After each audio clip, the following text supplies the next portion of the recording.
Good evening, welcome to my brand new blog. তো অনেকদিন পর ভিডিও বানাচ্ছি, কারণ এখন এত পরিমাণে গরম পড়েছে, ভিডিও বানানোর কোনো স্কোপ পাচ্ছি না। কারণ বাইরে বেরোলেই একদম 40-45 ডিগ্রির কাছাকাছি তাপমাত্রা হয়ে গেছে। তো যাই হোক, আজকে সন্ধ্যাবেলায় একটি পার্কে এসেছি। আমি অ্যাকচুয়ালি এর সামনাসামনি থাকি। তো জায়গাটার নাম হলো দমদম পার্ক। তো এখানে একটা নতুন পার্ক হয়েছে, দেখতেই পাচ্ছেন আমার পেছনে ফোয়ারা রয়েছে, আর এখানে একটা বড় ঝিল রয়েছে। তো টোটাল পার্কটা আপনাদেরকে ঘুরে দেখাবো। আর আজকে সন্ধ্যাটা খুব দারুণ হাওয়া দিচ্ছে, তো ভাবলাম যে চলে আসি নতুন পার্কে ঘুরতে, তাই চলেও এলাম। তো চলুন পার্কটি ঘুরে নেওয়া যাক। তো এখানে আসতে গেলে আপনাদেরকে নামতে হবে দমদম পার্কের যে ভিআইপি রোড রয়েছে, সেই ভিআইপি রোডে নামবেন। ওই যে দেখতে পাচ্ছেন গাড়িগুলো যাচ্ছে, তো ওখান থেকে জাস্ট এই বাস স্ট্যান্ডে আসবেন। এই বাস স্ট্যান্ডে আসার পর দেখতে পাবেন একটা যে সাবওয়ে রয়েছে, তো এই সাবওয়ের ঠিক ডান দিকেই কিন্তু এই পার্কটা রয়েছে। আরো একটা রাস্তা রয়েছে যেটা বাঙুর থেকেও আপনারা যেতে পারেন।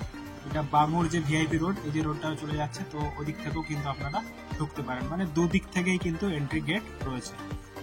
তো এখানে এন্ট্রি টাইম হচ্ছে সকাল 5টা থেকে সকাল 10টা, আর বিকেল 4টে থেকে রাত্রি 10টা। তো এর মধ্যে আপনাদেরকে আসতে হবে, এর বাইরে কিন্তু এলে আপনারা বন্ধ পাবেন।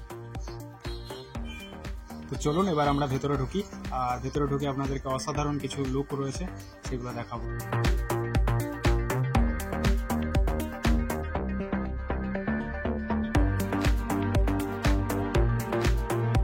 তো এই পার্কের মধ্যে সব থেকে আকর্ষণীয় জায়গা হচ্ছে এটা, এই যে এখানে দেওয়ালগুলোতে কত সুন্দর সুন্দর পেন্টিং করা রয়েছে। তো সেগুলো কিন্তু আপনাদেরকে খুব ভালো লাগবে, আর ছোট বাচ্চারা যদি আসে তাদেরকে তো এগুলো অসাধারণ লাগবে দেখতে। আর এখানে খুব সুন্দর সুন্দর ভাবে কিন্তু আপনারা ফটো নিতে পারবেন, মানে জাস্ট অসাম লাগবে কিন্তু এই জায়গাটায়। আর এই সাইডে একটা বাঁ দিকে ঝিল রয়েছে, এই ঝিলেরই চারিপাশটা ঘিরে কিন্তু এই পার্কটা রয়েছে। তো যারা দমদম পার্ক, বাঙুর, এছাড়া শ্রীভূমি বা উল্টোডাঙ্গা এইসব এলাকা যারা থাকেন, তো তাদেরকে বলবো অবশ্যই এই পার্কে আসুন। সন্ধ্যাবেলার দিকে যদি আসেন, একদম খুব সুন্দর এখানে হাওয়া চলছে। তো বুঝতেই পাচ্ছেন এই গরমের মধ্যে যদি এরকম একটা জায়গা আপনারা পেয়ে থাকেন আপনাদের কাছাকাছির মধ্যে, তাহলে নিশ্চয়ই খুব ভালো লাগবে। তাই অফিস ছুটি হওয়ার পর চলে আসুন এখানে, খুব সুন্দর একটা টাইম স্পেন্ড এখানে আপনারা করে যান, দেখবেন দারুণ লাগবে। পার্কের ঠিক মাঝ বরাবর এই জায়গাটায় এত সুন্দর হাওয়া দিচ্ছে, তার সাথে এই ফোয়ারার যে জলটা যখন গায়ে এসে পড়ছে না, এক কথায় জাস্ট অসাধারণ লাগছে।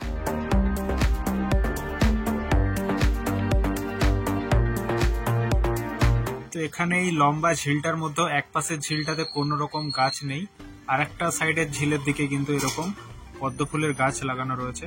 আর এই ফুলগুলো সকালবেলায় যদি আপনারা আসেন, সকালবেলার এর বেস্ট ভিউ এবং দারুণ ফটোগ্রাফি কিন্তু এখানে করা যায়।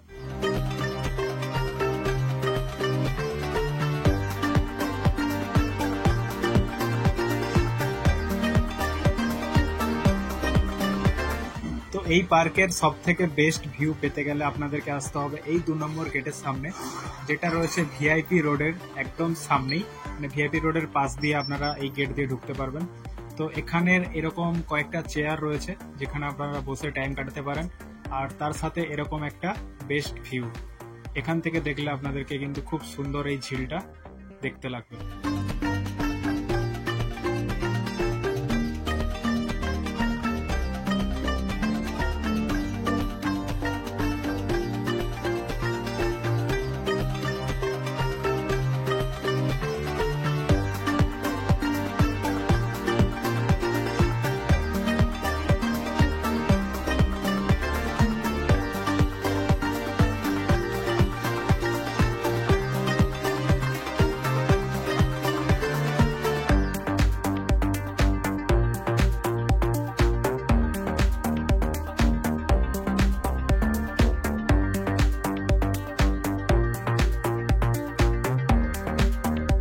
তো এই পার্কের মধ্যে আরেকটা ভালো বিষয় হলো লেডিস এন্ড জেন্টস টয়লেটও কিন্তু রয়েছে।